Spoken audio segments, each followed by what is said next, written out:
যদি GR value না থাকে তাহলে কি লাইনটা মিসিং থাকে। ডায়াগ্রাম জিনিসটা কি বা ডায়াগ্রাম কেন ইউজ করুন, ডায়াগ্রামের মাধ্যমে কি বোঝা যায় জানেন? ডায়াগ্রাম কি, ডায়াগ্রামের কাজ কি?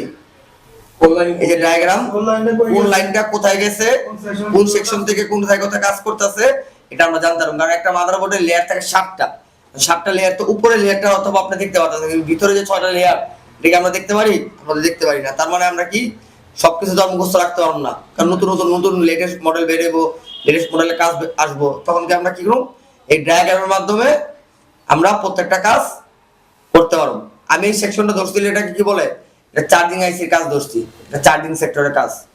এখন একটা কাস্টমার নিয়ে আসলো, আপনার মোবাইলের চার্জ হয় না, এখন আপনি সর্বপ্রথম চার্জ না হলে কি করবেন, কি কাজ করবেন?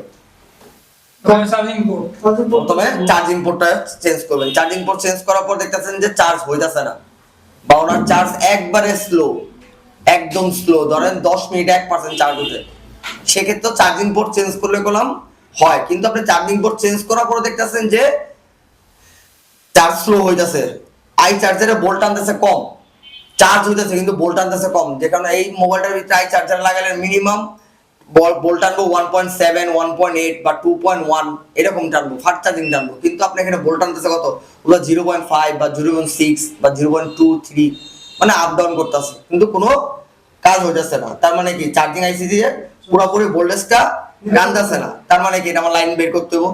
তখন আমার সর্বপ্রথম দেখতে হবে কি যে আমাদের চার্জিং পিনের জিআর ভ্যালু আছে কিনা। জিআর ভ্যালু কেমনে বের করবেন পারেন? পারেন আপনি?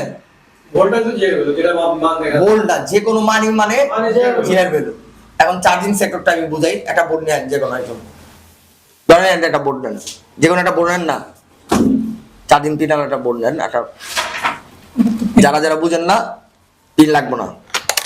এই পিনে আছে কয়টা লাইন সবাই বেন নাকি বুঝবেন? এখন এখানে লাইন আছে কয়টা? এখানে 5টা লাইন আছে। আমি 5টা লাইনে তো একটা লাইন মিস, আমার ধরেন এটা লাগবে না। কিন্তু আমার এই চার্জিং লাইনের মোট মেইন 2টা লাইন কোনটা, কোনটি? দুই সাইডে একটা, একটা হয়তো এই সাইডে গ্রাউন্ড হবে না, এই সাইডে গ্রাউন্ড হবে। এখন আমরা কি কি হিসাবে এটা করতেছি, কাজ করতেছি? হট টেস্টে না কুল টেস্টে? কুল টেস্টে কাজ করতেছি। তাহলে আমরা প্রথম একটা মাপলাম, মাপার পর কি আসলো এখানে একটা, এই যে মানটা আসলো না, এটাকে আমরা মূলত জিআর ভ্যালু বলি। এখন ধরেন এই লাইনটা ধরেন এখানে আমি পাইতাম না, এখানে লাইন নাই, তার মানে কি এই লাইনটা আমার মিসিং আছে। এই লাইনটা কোথা থেকে আইছে এটা তো আমার বের করতে হইব।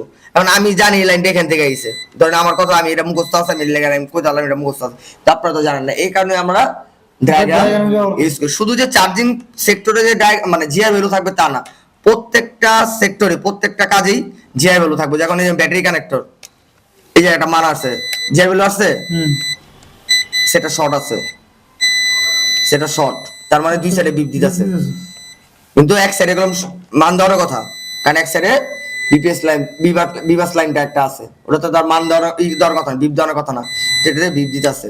তারপরে যে সিমের কানেক্টর, এই যে সিম, এই যে মান দিছে, মান দেয় নাই, মান দিছে, মান দিছে, মান দিছে। এই সিমের একটা সেক্টরে বলি, সিমের কোনো মান দিব আপনার 5টা, একটা থাকবো গ্রাউন্ড আর চারটা থাকবো হলো 4টা জিআর ভ্যালু পাইবেন। একটা মাঝের লাইনটা মিসিং থাকবো, ওই একটা লাইন মিসিং মানে ওটা নাই, ওটা নাই, ওটা মানে সিমের কাজ দরকার পড়ে না, ওটা ফল লাইন। ঠিক আছে, শুধুমাত্র সিমের ক্ষেত্রে বোঝা যাচ্ছে। যে কোনো সেক্টরে ধরুন আপনার স্পিকার হয় না বা কোনো কিছুতেই আমাদের জিআর ভ্যালু মাপতে হইব। জিআর ভ্যালু মাপার পর আমরা দেখতেছি যে না, তাও হয় না। এখন জিআর ভ্যালু মাপলাম, জিআর ভ্যালু মাপার পর আমরা দেখতেছি এখানে ভোল্ট আছে, কিন্তু তারপরও কাজ হইতেছে না, তখন আমাদের হট টেস্টে মাপতে হইব। তখন হট টেস্টে মাপে দেখতে হবে যে আমাদের এখানে ভোল্ট আছে কিনা, কারণ প্রত্যেকটা সেক্টরে কাজ করতে গেলে ভোল্ট লাগে। আমরা যে সিমটা চলতেছে, সিমও যখন আপনার সেটটা চালু করবেন না, এখানে ভোল্ট থাকবো, তখন ভোল্ট মাপবেন কততে? 20-এ। ঠিক আছে, তখন জিআর ভ্যালু পাইলেন কিন্তু ভোল্ট পাইতেছেন না, তার মানে এটা কোনো ক্যাপাসিটর বা ডায়োড খারাপ আছে। তার মানে তখন আমাদের ডায়াগ্রামের মাধ্যমে ওই লাইনটা বের করতে হবে যে কোথা থেকে কিভাবে যায়। এই হলো ডায়াগ্রামের কাজ। ভিউয়ার্স লাইনে যেহেতু লাইন নাই, মানে এটা এটা গ্রাউন্ড আছে, এটা গ্রাউন্ড, তার মানে সেটা শর্ট আছে, তার মানে আইসিটা লাগানো হয় নাই বা আইসিটা শর্ট, এই কারণে এটা গরম হইতাছে। আচ্ছা ধরেন আইসি ঠিক আছে, কিন্তু এখানে লাইন নাই, এখানে লাইন নাই। এখন জাম্পারে যে ডায়াগ্রাম দেখতে হবে আমাদের, আচ্ছা যে কোনো লাইন নাই, তার মানে কি আমাদের ডায়াগ্রামের মাধ্যমে দেখতে হবে। ঠিক আছে, যা মনিটরে জানা আমি একটা জিনিস যাই।